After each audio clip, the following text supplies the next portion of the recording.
torshide. Okay? It was a custom in Iran that the older child gets married before the younger. Is this true with you guys? Yeah. Especially in the girl's case. The older girl would get married before the younger. In a very rare situation, the younger gets married before the older one. If the girl does not marry after a certain age, which is probably 35, about 35, they brand her with a derogatory name, torshide. They say like, oh, she's a torshide. Means she passed age 35 and she hasn't got married yet. It's like old maid. Yeah, it refers to a cucumber, torshide in Farsi. It refers to a cucumber or vegetable that stays in a vinegar for a long period and becomes sour. That's very descriptive. That is, and you know, like that's sexist. I know, but then like sometimes they say, oh, you're a torshide, you should get married, you become a torshide. You know, like it's not a bad thing, but people joke with each other. Like if even a man, if he's like, more normal is the woman, but sometimes the man, like if they go past 40, 45, they say, you haven't found anybody to get married? You must be a torshide. You're a cucumber. You're a cucumber staying in the vinegar. Okay, let's see another story. There's lots of stories here.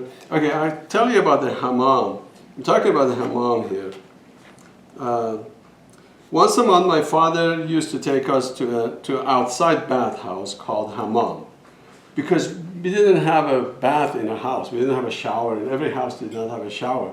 So once a month, your father will take the kids to this place called hammam, and the mother will take the girls to the hammam, different hammam. Hammam, I'm explaining here. Hammam was a big indoor space, like two mid-sized gyms, like two gyms attached to each other. First, you would enter into the first part, where you had more than 100 big lockers. So you have lockers all over. Like your gym, you go there, you take your clothes off. Okay, you would take all your clothes off and wear the towel-sized cloth called long. Like they had this, it was a red thing that they would wear. You know, so there was no towel, it was a cloth. Probably have it in India, called long. I don't know what they call it. Lungi. Lungi? Yeah. It's a long one.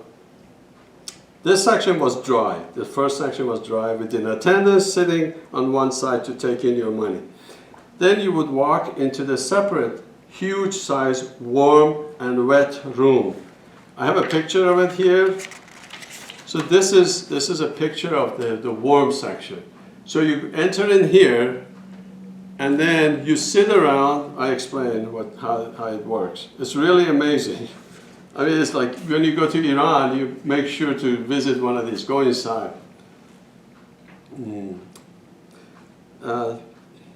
You would walk into the separate warm size room. On one side where there is 10 enclosed shower rooms, like there are showers in there with the enclosed, just like a gym has showers, as you see in the gym. On the other side, the platform that you would sit on, and somebody called hammami is the guy that nickname for a worker at the hammam, would wash you. You just sit down, this guy would come and put soap on you, wash you. Wash you don't do nothing. You just sit there. Seriously. And he just does, like this picture is not, but you can Google it, go on the thing and say hammam, and they probably have more pictures and more videos on. In Farsi, they call that dallak. We call that guy dallak. Say, hey, dallak, come here, in my turn, or whatever. But his name is nickname dallak. Dallak would soak you with the water that then he would take from the small water holder next to him. He would take the water with the pitcher and rinse you. Then he would rub you with a glove called leaf. There's a little, you call it a leaf. It's like a white cloth. It's like a net as a glove. So you put the soap inside of it, and you rub people. Then he would wash you, and next he would cover you with the soap and the water. Finally, he would rinse you off, and you would drop the wet towel, the wet loam, and you would go inside of the shower to rinse yourself.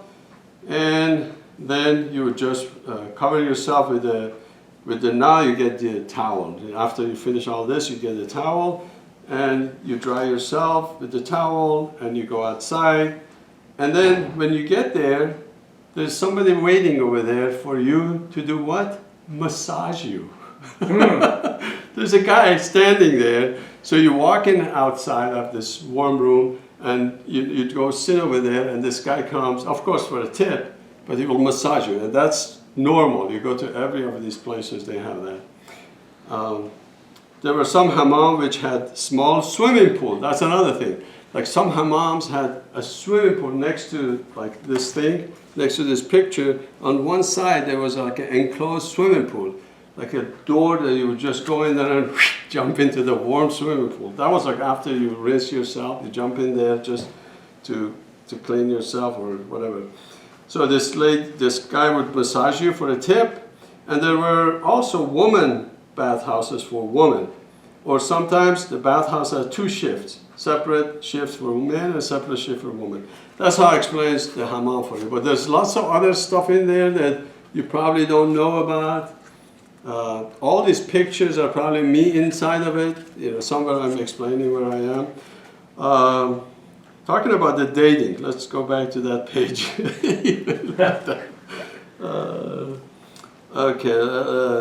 Dating life. I did not have a good dating life. I was busy, 22 years old, student with a full-time job. My sister, her name was Susan. You met my sister, right? She passed away, unfortunately. My sister Susan had lots of girlfriends. That's the only way that you can meet girls. If you have a sister who has a friend, that's the only way. I used to tutor them. They always, because I was a good student, so they always come, through my sister. Oh, I need the math help and all that stuff. So anyway, read the rest of it. I want to read it because I'm not gonna. Let me take another part. Interesting parts. Okay, moving to Kermanshah, like my father. Leaving Tehran was difficult for our family. We all had friends that we had to leave behind, but we were excited to have all our family together because my father was away. With my father. My father was a funny guy, and he would always make fun of people. Read the rest of it. I'm talking about, I had to live in a village. The village girls. The girls in the village used to come to pick up drinking water, because if you look at this page, I was like a teacher, military man, governor, everything in the village. So I had to take care of all this stuff. Let me read that the first. Okay, no, I'll just read the village girls. The village, they used to come and, because they had no water, so there was a water house that they had to come and pick up the water. And that was just across from the school, so I could see, all these people coming and picking up water. The girls in the village used to come to pick up the drinking water from the water room. They call it Khane Ab. Ab means water, Khane means house, like water house. They giggled when they saw me. There was a young man, Muhammad Ali, from the village who became my friend. He used to go to the city to work as a construction worker during the summer months. Then he would come to the village during the winter. He would come over to my place and chat with me. He told me stories about the previous teachers and their love stories, their love affairs with the village woman. I was suspicious about the stories that he was telling me. I did not want to hear it, but he was sharing it with me anyway. I did not want to gossip about my village people. He was not interested in the village girls or women. I had dreamed of going back home and finishing my draft and going to the college. So read the rest of it. There's lots of stories like that. So there's really, I thought the best way to show the culture of Iran is by telling how I lived it. So you read all this, there are so many stories. I tell you about a little bit about me, like here is talking about I was an honor student. One good memory I had from the day I was being chosen by the Ministry of Education as the best student in the city.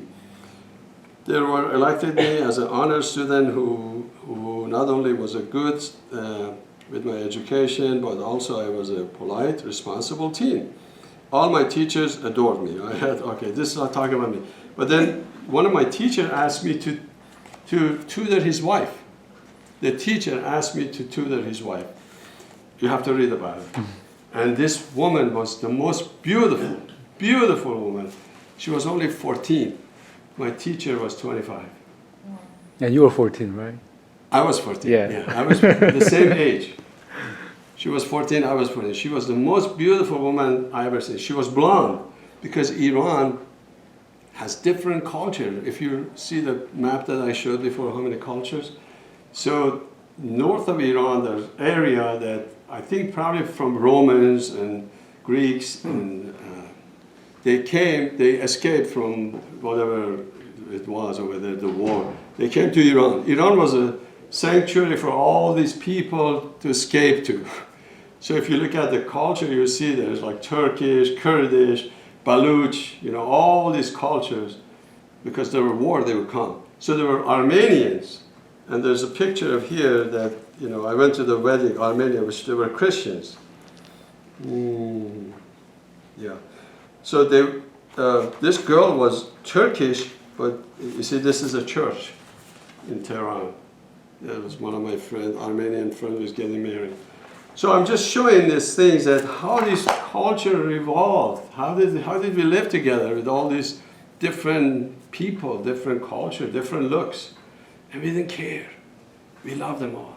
We date them all. We just mingled out. There was no prejudice.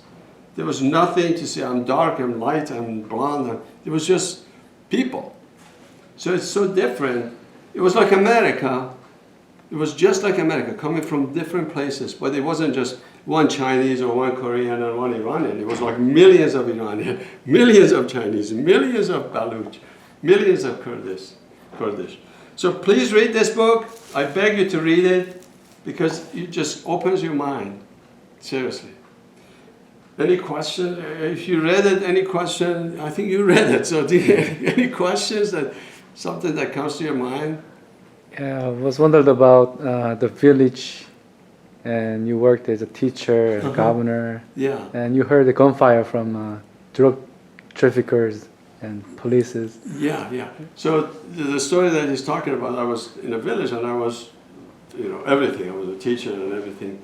And one of the things was the drug trafficker, because it was so close to Afghanistan. So that, I was in a village and I could hear they bring in the drug from Afghanistan over the hills, over the mountains. They could hear the donkey's noise, but we didn't dare to get out because previous people tried to do anything and they got shot. We are not allowed to have guns in Iran, the civilians, but the bandits, they do. So there's that story, and also there's the same part, there's a story about drugs, because there's no medicine in a village. There's no pills. So what they do is they do drug. They do hashish for medicine. So in one case, one of my students, he got sick, and the mother gave medicine. Get the drug. They get the opium. And then the father didn't know about her, so he gave her all the medicine too. The kid died. The kid died. It was in my classroom. So these are like some of the stuff that you never hear about it.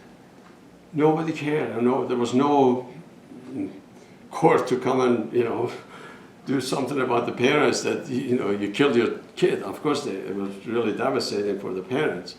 But there was no. It was like they would control themselves. They would just run their own government. There was no government coming from Tehran all the way a million miles to go to the village to see what these people are doing. Anything, please read the book. Liz, you read the book. I haven't read it yet. I haven't. I paid $19.95 myself. You can see it's coming. So that because they asked me if I want more, I said I don't want more. Maybe later on when it goes to Amazon, I'll get some more money. But right now it's the same thing that I pay you. Thank you very much, and I really enjoy talking to you guys, to listeners.